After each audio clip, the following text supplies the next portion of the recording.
Hoop 7 proudly brings to you Basketball Hustle. Ellis fumbled the ball. 2 on the shot clock. Throws up a prayer. Yes! As he was falling to the ground, it's a 3.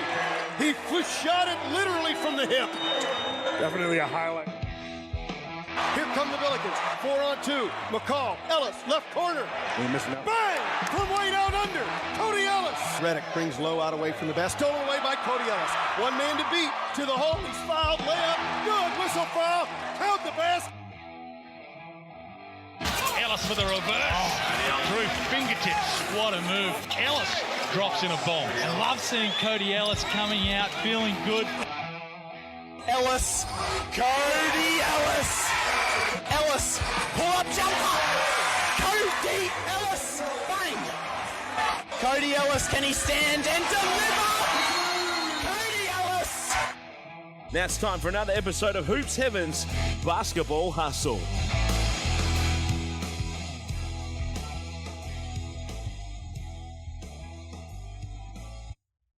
Hello and welcome to Hoop 7's Basketball Hustle. And Cody, it feels like it's been a long time since we've done this, but there's been a lot happening in the NBL free agency world, in the coaching world in the NBL, and also in your NBL1 world here in the West and also across the country. So we thought no better time to catch up and fill everybody in on what's been happening in the basketball world and have a bit of a chat about it all, Cody, and give our thoughts. So I'm Chris Pike, but the man everyone's tuning to hear from and get your thoughts of, the Warwick Senators NBL1 captain, the former Sydney Kings and Illawarra Hawks power forward, Cody Ellis. It's been a long time. How you travelling? Yeah, has been, mate. Not too bad. Not too bad. Lots going on, like you said. Both NBL and NBL1 and just life in general. But pretty good, mate. Pretty good. Happy to be back and putting one of these back together. Before we get to basketball talk, it's been a couple of months. How's life treating you now that you're back playing again, first of all, and how's work treating you? Yeah, it's good, mate. It's good. Work's crazy as always, but look, basketball's been really good. Bit up and down season for us so far, but hopefully we can get healthy towards the back end of the season and start hitting our straps. You're fresh off your best game of the season, and also we'll talk about it later, but about to play your 200th game as well. Yeah. Yep. Look, even though you've probably played about 215 technically. Yeah, it's been a few, but look, nice to see some shots go down. Always good. So. Look, hopefully we can use that and move forward fairly positively. Now, we wouldn't be able to do this show without the support of Hoop 7, so if anyone needs anything basketball related, just jump on to hoop7.com.au, or if you're in Perth or visiting Perth, like the NBL1 National Finals will be later this year, Cody, at Joondalup, so that'll be a good chance for everyone to pop into Hoop 7 in the Perth city. Have they been treating you lately? Oh, fantastic. Fantastic. My wife's not a big fan because been in there way too much and seem to always come out with a new pair of kicks. So, but no, those boys have been really good and always with the freshest gear. So get in there. Did I notice you had a fresh pink pair for the pink round last week too? Yes, Cody? I did. The KD Aunt Pearls. I've had them for a couple months now, and I've been waiting to break them out. They seem to work for me, so I might have to continue wearing them. Absolutely. Might be a nice pair to wear for your 200th game and then retire them, and they'll always be your 200 game shoes. Yeah, there you go. All right, plenty happening in the world of the NBL, Cody. Before we break down some of the big talking points, if you had to pinpoint one bit of news that's happened over the last couple of months, what surprised you the most that's happened? There's been a couple of things. I think Delhi back to Melbourne has been massive. And then Chase moving on so late in the piece. Yes. I thought that Chase might move on, but I thought that would happen early. But yeah, I think it being this late is a bit surprising. Yeah, no, you're right. Well, let's get straight into the news. Everyone wants to hear, our thoughts on what's happening in the NBL. Let's start with Matthew Dellavedova back to Melbourne United. It was good to see him back in the NBA at the Sacramento Kings. Obviously, it probably looks like he won't be getting another NBA opportunity, but I think to get one more season out of his body, I think he will look back on that and be pretty proud. And he'll come back probably a difference maker for Melbourne United, I imagine, and ready to make an impact. Yeah, huge for the league, huge for Melbourne. Look, really happy that he got another stint, another year in that young Kings playing group that I think was really good and made a really good run and probably underachieved for how well they did this season. Yep.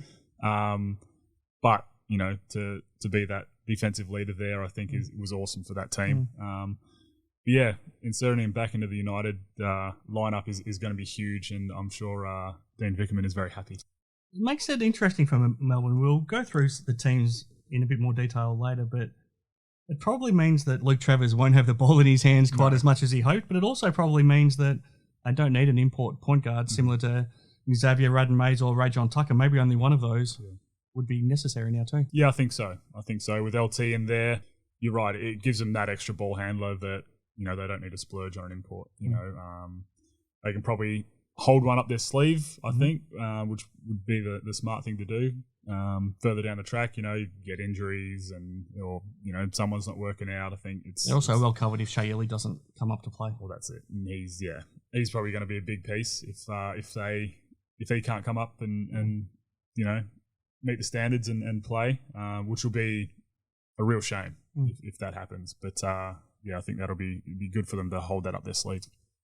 You mentioned Chase Buford leaving the Sydney Kings, which I don't think surprises us because on the last show we probably didn't expect him to come back because he's got an NBA future, and I think he will be getting into the NBA system as soon as possible. And I think I said it on the last show. I think at some point in the next 10 years, he'll be a head coach in the NBA, so he needs to get into that system as soon as possible. And I don't think he's got any more to prove or achieve here in the NBL after what he's done, winning 2 championships in 2 seasons. But like you said, the fact that he's decided to leave so late doesn't give them a lot of choices or much time to now get ready for a season that's starting earlier than normal for NBL 24. Yeah, it's a bit of an odd one. You know, like you mentioned, we spoke on the last episode. You're right. He doesn't have any more to prove in the NBL. You know, he's come in, he's done his job. He did what he set out to do. He probably did more than what he set out to do, and had a heck of a 2 years with 2 unreal squads. Yeah. So yeah, look, it's not surprising, but it has left the Kings in a bit of an odd situation of who do they get now. Obviously, they've got a lot of connections in their ownership group, so I don't think they'll really struggle to find someone, but it is fairly late notice now. Does anyone jump out? I mean, well, first of all, do either of their assistants, Kevin Lishaw or Fleur McIntyre, get a look in? I don't think so. I think that they'll look elsewhere, and then if push comes to shove, then maybe. But look, I do think they'll look elsewhere first. But in saying that, I'm not off the top of my head. I'm not 100% sure of who they're going to be looking at. Without going into specific names, would you be more expecting them to go for someone in the NBL system already, or somebody's totally outside like Chase was? I think, again, with their connections, I think probably someone more outside. You know, whether it's Dragon and NBA assistant, you know, 3rd, 4th assistant from somewhere, and bringing them down here, or a G League coach. I think that they will look externally first. But you know, it's one of those things that it is a very different league. You do need to understand it. But then Chase came in and figured it out fairly quickly. So you know, there's some amazing coaches around the world that, you know, aren't really given the opportunities. So this would be a big one for someone. A lot happening at the Perth Wildcats too, Cody. We expected it to be a big off-season, and it hasn't failed to deliver. Luke Travers is the first one. We expected him to leave, but I think we both agreed that he'd probably more likely go to the G League to try to get his game more ready to become an NBA player. He feels like the best option was go to Melbourne United and play under Dean Vickerman. And what was your reaction? Yeah, very interesting. Very interesting. Look, I think he will be successful there for sure. I think so many players have played under Dean have been super successful and gone a long way. But I mean, he's probably going to be playing off the ball a bit more than he would have at the Cats. Well, not so much at the Cats, but elsewhere. Which would be interesting. You know, I think it was United or the league put up a little graphic and had him sitting in the 4 spot.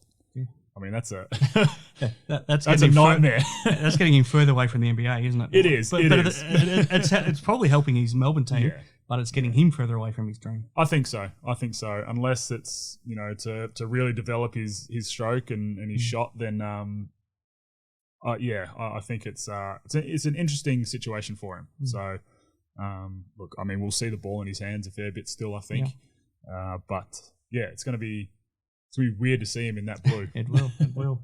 Keanu Pinder has now joined the Perth Wildcats. I think when we spoke about him on our last show, we thought that staying in the Taipans was probably the best thing for his basketball, but he wasn't going to be able to get the same amount of money he would elsewhere to set up the rest of his life. Yeah. I think we both probably thought that getting the biggest money deal might have meant going overseas, but obviously the Wildcats have come through. What do you think when you found out this news? Yeah, it was very interesting. I wasn't overly expecting it. No. It was one of the left field ones that, I think that, look, he's developed so much, and look, to be able to come home and play and put on the home colours is going to be awesome for him, and I'm sure he's excited for that. But, really he's a very different coach than what Fordy is. Yes. So it's going to be interesting to see how he reacts to that and how he plays under Riley. I feel like Keanu thrived under Adam Ford because of their previous relationship, but also Fordy was the sort of coach that was reinforcing him and building him up rather than berating him a little bit like probably Connor Henry did in Adelaide. And I feel like John Riley might be more similar to Connor Henry in the way he'll ride Keanu. I mean, he'll support him, but he'll also be riding him pretty hard. It's going to be interesting to see how it unfolds. Yeah, it will be. And look, Keanu was pretty young when he was under Connor. A couple of years under a coach, pumping his tyres up, and he's matured a lot in his past couple of seasons. So I think that we won't see it affect him as much. But I think there is going to be some growing pains for sure. But look, I'm excited to see him in this Cat squad. He gets to live out a dream that every WA kid playing basketball now gets to live out. Yeah. Are you jealous? Oh, look, no, that's that ship sailed, mate. So look, no, I think it's awesome. I think it's great that they've been able to bring him in, and that he was open to coming in, and look, it's a big last name to live up to on the court. So, I mean, it's going to be fun to see. It is going to be fun to see. He's got a very similar skill set from what it looks like to the Wildcats' next star, Alex Starr, as well. So that's going to be a fun front court to watch, but also interesting to see how they work together. Yeah, it is going to be interesting. I think we'll see Keanu with majority of the minutes for sure. Look, Alex Starr, I think, another Frenchman coming in. Yes. But it's good to see the Wildcats, dip into that next star pool and see what they can bring out of it, because I mean it's been such a successful little area that the NBL's introduced, and for some reason, especially with the Frenchmen. I was just going to say it's mainly Frenchmen and a couple of US boys sprinkled in. But no, look, it's good. I think that you're not going to have any real letdown when you're subbing. You've got Keanu coming in playing lots of minutes, I'm sure, and then you've got Alex Starr coming in and hopefully being a big impact for them. The Wildcats ended up releasing Todd Blanchfield and Mitch Norton, which I think we probably were both relieved about. I think it's the best thing for everybody, because you don't want two veterans on your bench who are not happy that they're not probably playing the role that they should be playing or could be playing. And I think it's also best for both of those guys to go somewhere where they'll play a bigger role. So Blanchfield's landed back at the Hawks, which I think was one of the options we did talk about a couple of shows ago, and Mitch Norton has gone back to Queensland to the Brisbane Bullets. Probably turned out the best for everybody, I think. Yeah, I think so. It really has, and you've got two quality players and veterans in Toddy and Mitch, kind of sitting there not doing anything on the bench, which was unfortunate to see, because they inserted Nordo in a few times and he made a real difference late in that season. And then look, from the Wildcats' point of view, you've freed up a bit of salaries. To bring in who you want. That's probably how Keanu ended up arriving. I'm sure. So, no, look, I think Todd back to the Hawks. I think that's good for him.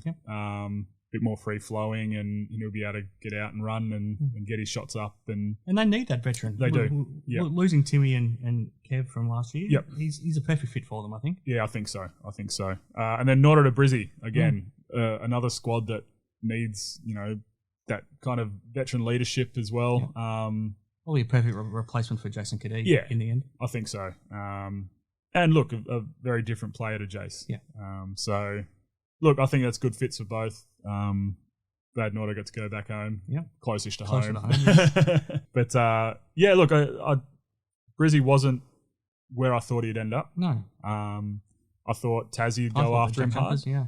But again, not sure on who they've got lined up and how much, cap space they got left and all those fun bits and pieces behind the scenes. But no, look, I'm happy that they both found their feet and are both playing on next season.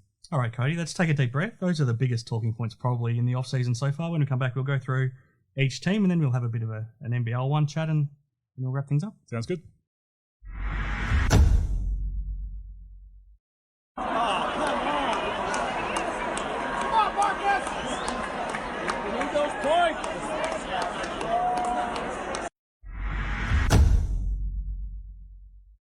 Okay, back here with Cody Ellis on Hoop 7's Basketball Hustle. Let's go through team by team, just briefly, Cody, get your quick thoughts on what moves they've made so far. Some teams have made more movements than others. Some have been pretty quiet, especially probably the Sydney Kings. Apart from the coaching change, there hasn't been a lot of news out of the Kings just yet, and maybe that's because they were waiting to see what happened with their coach. Yep.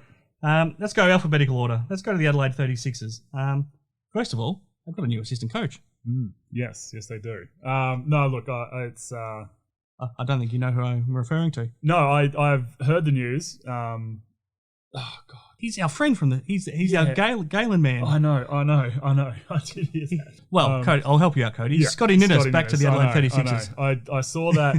When was it announced? It was announced a while ago. It was a while ago, yes. Then I meant to actually send you a message. But no, look, it's good to have someone of his caliber. I think this team, of all teams, needs someone like that in the fold. And look, hopefully we can still get him on the show a bit. He just won't be able to give us as many insights, I don't think. But no, look, I think Adelaide... He did like to share secrets. He might not be able to anymore. No, not anymore. I don't think so. But no, look, I think that's perfect for them to have someone of his caliber just come in and even just help the coaching staff out and just kind of settle it all a bit. Yeah, I think CJ will benefit from it, just having his experience around. Playing wise, I was surprised Isaac Humphries left Melbourne United, but when you look at the fact that Joe Luai-Lachul has come back and also Ariel Hukporti is coming back, it makes sense. So he's gone back to Adelaide. So is Jason Kadee. Yeah. Interesting couple of signings that I think good for the group. Yep. Isaac will be really good for them. I think just that big bull inside is going to be awesome for him. And then, having Jace come in and be that veteran leader like we spoke about with Brisbane last year. But a couple good signings. I think Isaac coming back, you're right, it's more opportunity. Joe Luai-Lachul at Melbourne all of a sudden puts Isaac's minutes down the drain. Absolutely, it does, yeah. So, no, I think that's a smart signing for him and Adelaide. Brisbane Bullets, there was always going to be a lot of change there, given they only had Nathan Stobie and Aaron Baines under contract by the end of the season. So they brought in Shannon Scott, who was fantastic for the Taipans as that cool head as a point guard, as we touched on Mitch Norton as well. Isaac White, he was always going to sign somewhere, and he's lighting it up in the NBL1 North right now, so he's an exciting signing. Sam McDaniel is an interesting one that he left the Jack Jumpers, but he's having a really good NBL1 South season right now back at Hobart, and Josh Bannon is another one they've added. Yeah, very guard heavy. Yes. Very guard heavy. But look, I think all very good pieces for them. We talked about Nordo before. All of a sudden, he's still got Shannon Scott and Isaac White and Nathan Sobey in that backcourt with him. Yeah. Look, I still think Nordo is far and away the best defender in that lot. Yep. But and look, just being that veteran leader, like we mentioned. But look, Shannon Scott, I think, is a big signing for them. Yeah. He was awesome last year. He was certainly one of my favourite players throughout the season, and they might have won that semi-final series if he wasn't injured as well. He missed the last two games. Yep. And it was frustrating to see that. But no, look, just that cool, calm, collected, never phased, always making the right play was huge for him last year. And I think, again, that's what Brisbane need, those cool heads. And I think just to get him back on track, because, I mean, they've always had talent. It's just trying to make it all work. Yeah. Unfortunately, the Cairns Taipans, they were so exciting last season, but they've been gutted again a little bit. So it's almost back to square one when you lose Shannon Scott, Keanu Pinder, probably Mitchell Deng, Mirko Jerick, Ben Air. They're probably okay to lose, but Pinder and Scott were such big parts of what they did. They've gone pretty young in what they've added so far. Taron Armstrong, Sam Menenga, and AK Gak. Any thoughts? Yeah, look, it's going to be a bit of a growing season for Cairns, I think. And look, I think that's the way 40 wants it, is, earn players their money. Yep.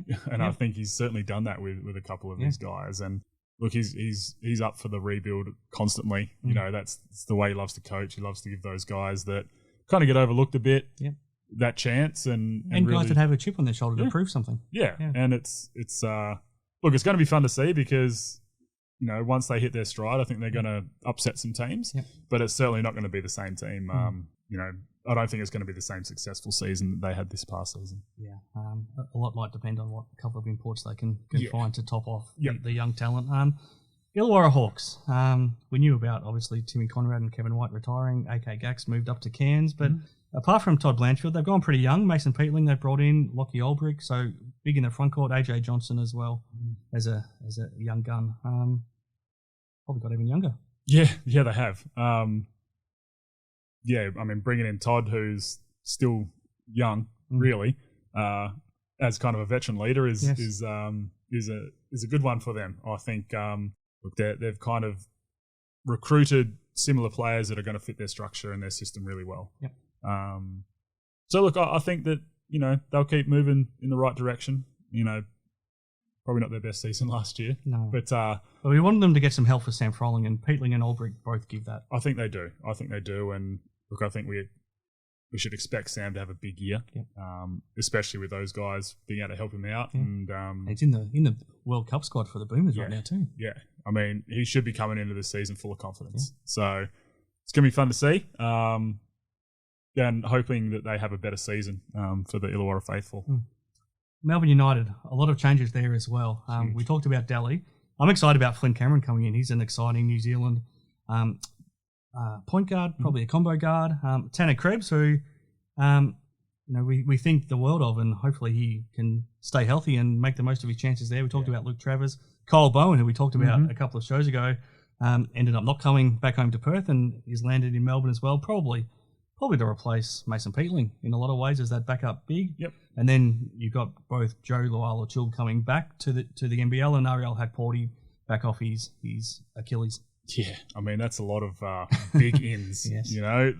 Just the addition of JLA and Hakporti, I think, is massive for them. Yeah. That's kind of what they were missing a bit last year. And look, I think Aquera was really good for them. Peatling, he did his thing. He'd always come in and compete and do his thing. But Isaac had a decent year, but still injured at times. And you've now got 2 7-footers. Yeah, and dominant 7-footers, not just 7-footers. At both ends. Yeah, exactly. So that's going to change their whole team dynamic. And then you add in 2 NBA caliber players in Delhi and LT, and it's a different looking squad, and it's a fierce looking squad. You got Tanner Krebs, who was kind of one of the main players for Brizzy last year, is now going to be, coming off the bench, and he's going to be deep into the squad, bench. Isn't he? Yeah. Kyle Bowen's an interesting one,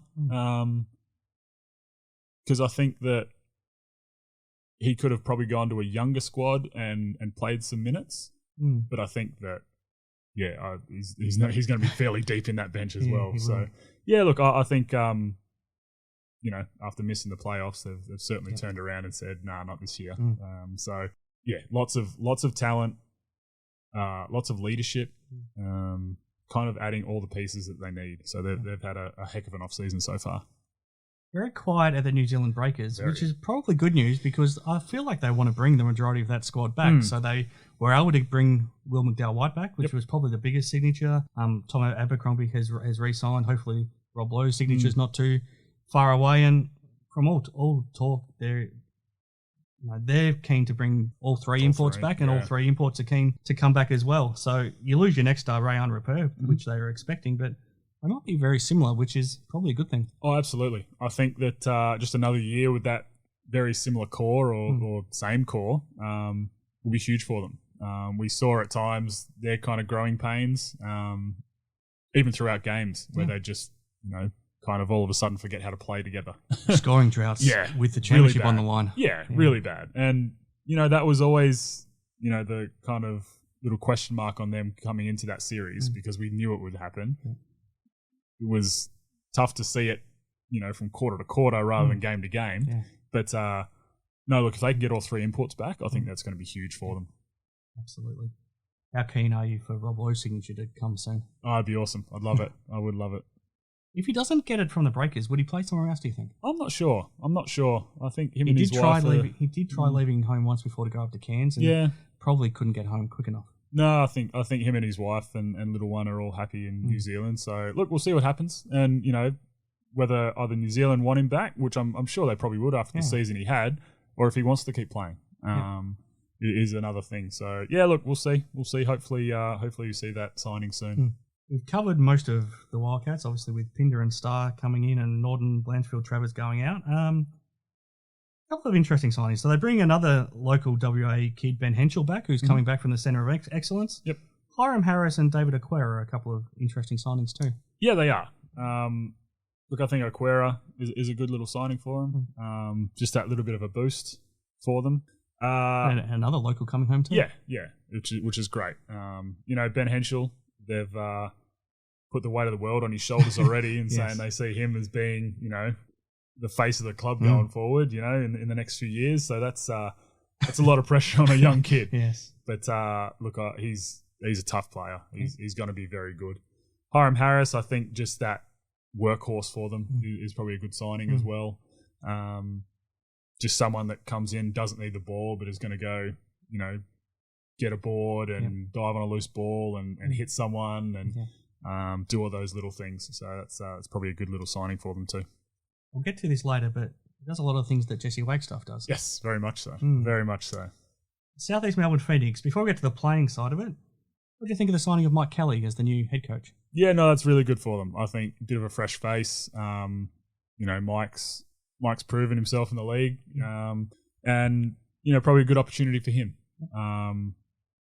It's going to be a very different looking squad though. Yes. But look, I'm excited to see this team going forward.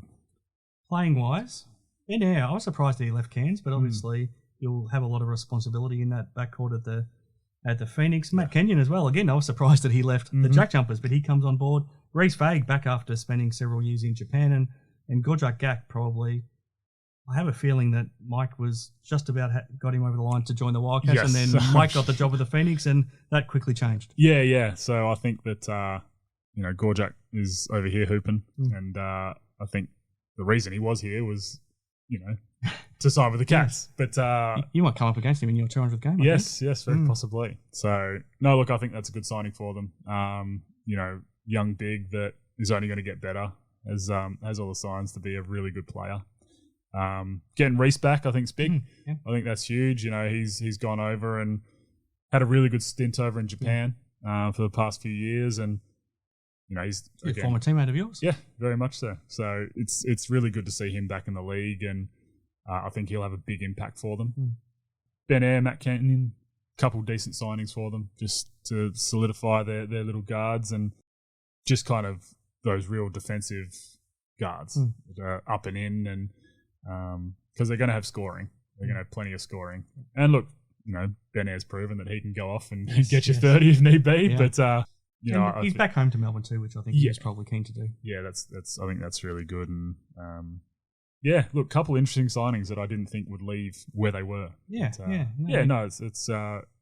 think it's looking good for the Phoenix so far. Very quiet at the Sydney Kings, the reigning champs. Obviously, we know Xavier Cooks is now in the NBA. Chase Buford's gone as the coach, so I guess a lot will depend on who they sign as a coach. Playing wise, they've only brought in Makawak Malawach at this point, who was with Melbourne last season, and pretty quiet outside of that. Yeah, very quiet. I think, I think no news is decent news sometimes, especially with a group like that. If they can bring that whole core back, I think that's a heck of a core to build off. They've just got to figure out a coach. Yes. and then get their imports right. Yeah. Missing Zave's going to be a massive hole to fill. But you'd obviously use an import spot to try fill that void. So look, I think they've got a big few weeks ahead because they certainly do need to make some movements. Yeah.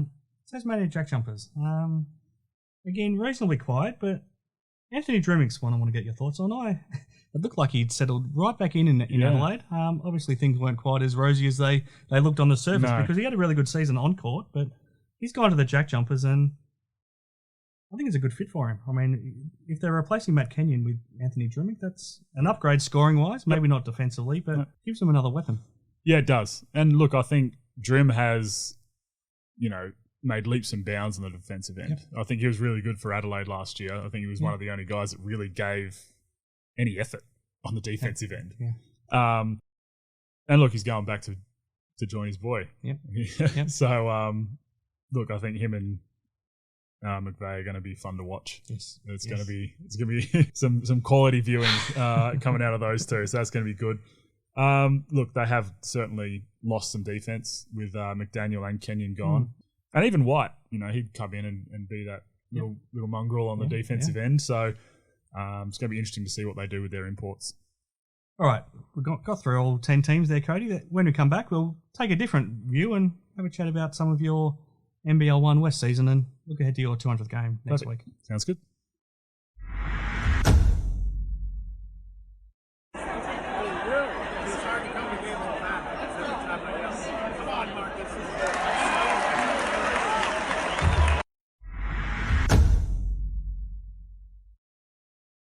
Okay, back on Hoop 7's Basketball Hustle. I'm here with Cody Ellis. Let's take a little bit of a different track now, Cody. Let's talk about how your NBL1 West season is going. Yeah. How are things at the Warwick Senators? Yeah, very up and down right now. Look, it's been a bit of an interesting start to the season. A few injuries, got a couple starters out.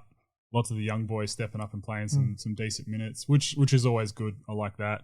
But yeah, look, it seems to be a 3-year-long injury stint for us at the moment. Yeah. So, look, hopefully we're getting them out early this season, and then towards the back end we can hit the ground running. But no, look, I think to get some good minutes into the young boys has been really good.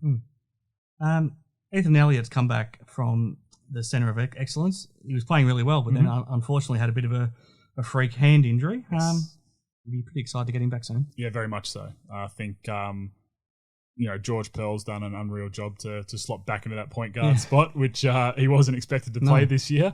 But no, it's going to be really good to get Ethan back on the court and developing him again and having him as our floor general. And young kid being a young kid. Yeah.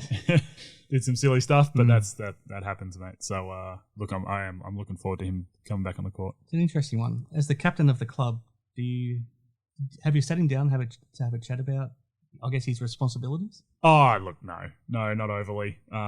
This might be your chance to do it. No, I think look, he knows what he did. It's fine. It's just but no, look, he's come back bigger, stronger. Here at the Institute will do that. So look, I'm excited to see where he goes in his future because there's certainly some talent there. Interesting team that you've got as well. Both you and Caleb Davis are probably being forced to play big because unfortunately Ash Litterick hasn't been able to get out on the floor again. But I mean, you're so versatile with you two and also Hussein and George, who can play as a 3 or a 4, but playing as a point guard. It's something that's always been part of your team, that everyone is so versatile. Yeah, absolutely. And I think that's the best part of our team is anyone can really slot into anywhere. We can have our big lineups where you're playing CD at the 3 and me at the 2 and George at the 1. Yeah. And you can have it where CD and I are the 4 and 5 as well. So I think the versatility of our squad is something that's always been a weapon for us. It's and that's kind of how the coaching staff recruited as well, getting Hussein in, someone else that is just that versatile big, but also an energy guy for us. So look, another player, Uche. Hopefully we get him back. Yeah. You lost your 2 main ball handlers all at the same time. Yeah, exactly. So, which is tough. And again, bloody injuries, mate. Yeah. It's brutal. But look, that's all part of it. So, but on the back of that, how big was that win against the Perry Lakes team, who had been in some outstanding form? Yeah, very good. It was awesome for us to kind of turn a corner. We've not been playing our best basketball, even with our injuries that we have. It's no excuse to not show up and play to our full potential, and we haven't been doing that. So was a big week of talking and trying to hash things out and see what was going on and why we're not doing what we should be doing. And I think we came out and had a heck of a game.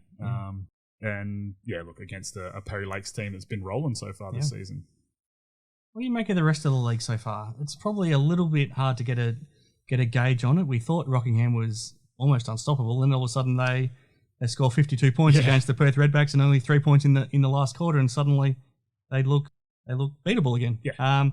As you mentioned, Perry Lakes had been playing well. Geraldton, they're doing Geraldton things. You had a trip up there. The Redbacks, they're the team that did that to the Flames.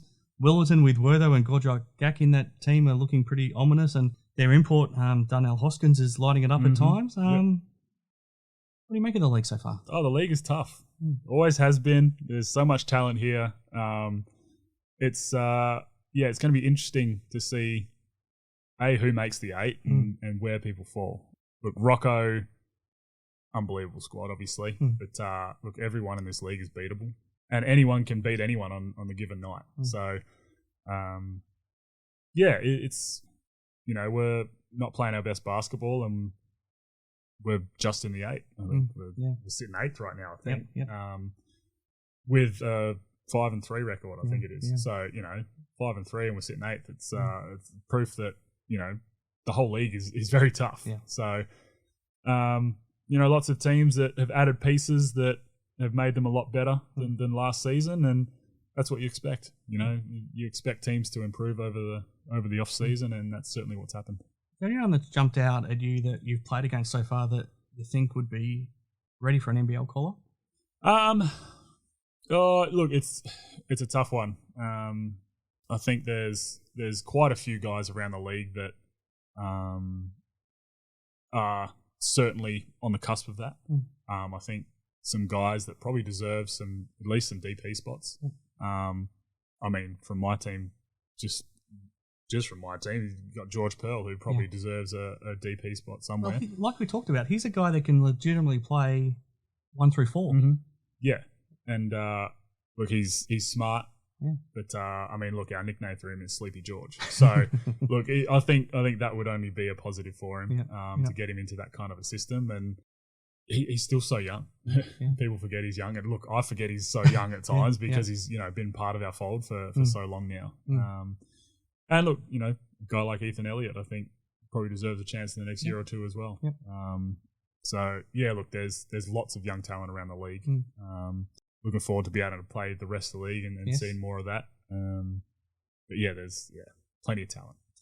Your next game will be your 200th game in the league officially, Cody. I know that it's a frustration for a lot of people that the season you won the championship isn't officially counted. I know when I caught up with Seb Salinas a couple of weeks ago, he probably felt like he should have been setting the record rather than his 500th game by now. But it is what it is. What does it mean to get to a mark like 200 though? Oh, it's massive. It's massive, and especially to do it for the club that I grew up playing for, and that's so deeply ingrained, really, in my family. Look, it's a lot of games. It's a lot of games, and I think people kind of shrug off 200 because they think lots of people play 200, but there's not. I don't know if there's that many at your club that's done it. No, there isn't, and there'll be a few of us within the next probably year as well. Year or so. Well, we just saw Ash Literick earlier this season, and Caleb Davis probably isn't. Okay, Caleb's a little bit further away. Yeah, he's probably another season or two. Jay Thwaites, the freshly married Jay Thwaites is the next one on the list. Yeah, and just kind of our little core group that have all grown together in this past 8, 9, 10 years. But look, it's very special, and to do it with this group of guys that I consider family is awesome. Talk about what the club means. I mean, you've got such a family history at the club. You only have to look up to the wall, and your dad's name's one of 2 people that have had their jersey retired or name retired at the club. What does the club mean to you? Oh, everything, mate. It's like I said, I've grown up playing for them and been around the stadium for as long as I can remember, and all my uncles coached the juniors now, and I've got all my cousins coming through and playing for the club, and I think just the whole club in general is just kind of that family culture, and look, it means the world. It's I love the club and couldn't imagine playing anywhere else. A 200-game milestone in any league is a big deal, but when I've talked recently to guys like Ryan Godfrey and Gavin Field, they feel like it means a lot more to them when they reach these milestones because they've done it at one club. Yeah. Seb Salinas would have liked to, but obviously he started at your club, and he probably would have liked to finish at the Wolves if things worked out differently. But these things happen. But the fact that you can do it at one club, does that mean a lot more? Yeah, it does. It does, and I've kind of always thought that was something very special to be able to do it. Hit these milestones for the one club. So yeah, it does. It does. It makes it very special. When you look at someone like Seb Salinas who's played 500 games. Yeah. It's a bit different for you because you played college, and if you add in your college games, you add in your 121 NBL games, you add in everything else, and you probably played 400 games since you left high school. So you've played almost the same amount of games, but obviously he's been playing in the league since he was a teenager, and that's how you add up these games. But when you see someone like Seb reach 500 games, and you've spent so much of your career playing against him, and if he plays every game this season, he'll set the new record in the league as well, or if they make finals. What goes through your mind? Oh, it's unreal. It's such an impressive feat. And look, Seba coached me at under 18s when he was playing with Warwick. So, we go back quite a ways. You spent a lot of time with your dad too, coaching. Yeah. At the schoolboys. And look, Seba has had an unbelievable career. A couple championships. I mean, so many just finals appearances. Yep. 500 is Jesus, it's just a number that doesn't seem plausible. So look, I think it's really cool. And look, the way Seb has looked after his body, he could play for another 500, he reckons. But no, it's really cool to be able to compete against a guy that's longevity in the league has been, second to none, really. Yeah. I remember first writing about you coming back to the Senators to make your official SBL debut back in, I reckon it was 2014. Yeah. It's been a good ride since then, but you've always remained committed. Even when you were playing in the NBL, you'd always want to hurry back to start your SBL or NBL1 season with the Senators. And I remember there was one season where your dad had to actually forcibly sit you out because you needed a break it might have been coming off the grand final. Yeah. But you just wanted to play because of your passion for the club. I mean, is this where... I know your St. Louis days was special, and you'll cherish your Hawks and Kings days, but is the Senators what will always feel home to you? Yeah, absolutely. And, I always rush back because, I just love playing with this group. Like I said, I've had a very similar core group of players throughout, the past 8-9 years of playing with this team. And, yeah, it certainly is probably my most special club to be a part of.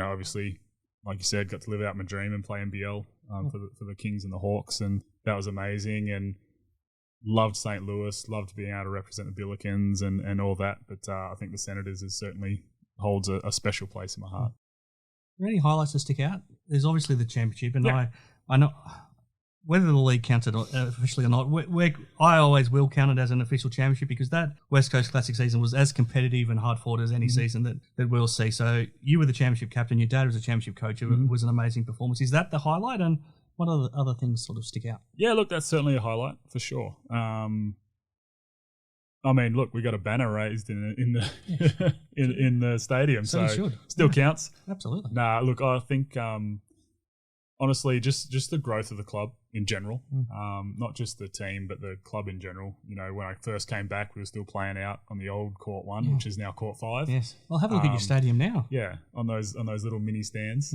We're about 3 tiers tall. And, going from playing in front of all right crowds to packing that little place out. That grandstand is full every single night. Yeah. It doesn't matter who you're playing. It was awesome, and the atmosphere in there was great. It helped that we had a shorter ring on one end. Made my dunks look better. But then, just, the absolute growth of the club and where it is now, and, the new stadium and or the add-on to the stadium and, being able to pack that out. The atmosphere is fantastic at your home games, and it has been for a couple of years, and I feel like it's because of the hard work from a lot of people and actually investing in having probably some full-time staff to make these things happen. For sure.